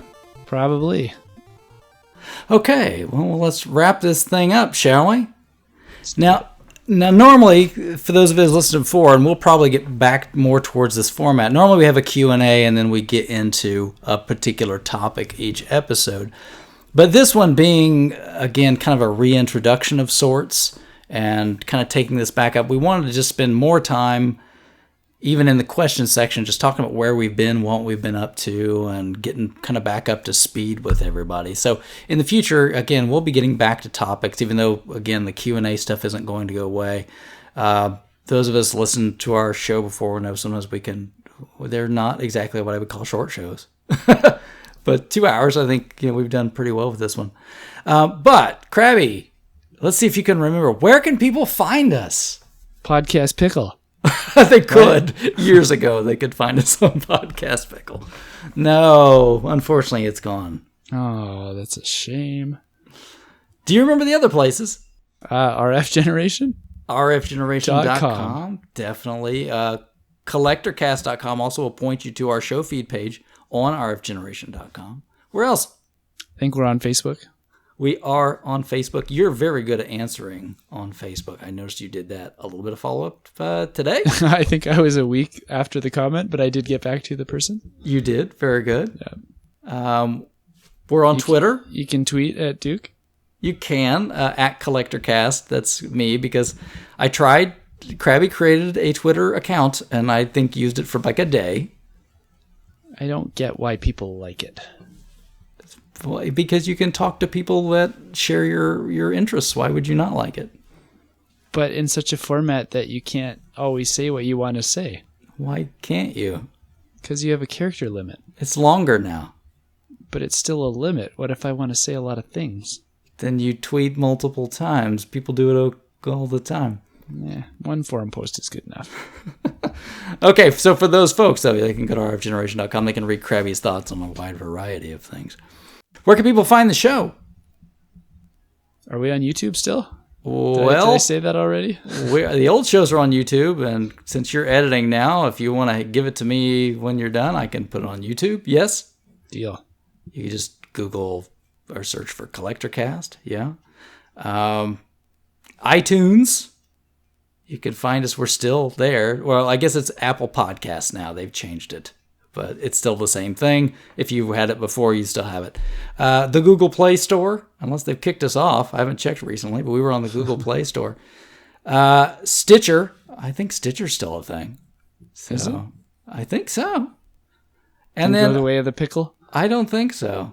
And then I'll probably have to look at some of these things now that we're doing this again. Maybe I need to try to look and see if something like Spotify accepts podcasts. I don't know. If you know, you can tell us. But we'll see if there's some place that you would like us to be that we're not currently, let me know and I'll look into it. You can send me a tweet. How about that? All right. Well, thanks everybody very much for taking the time to spend with us again, and we will catch you soon.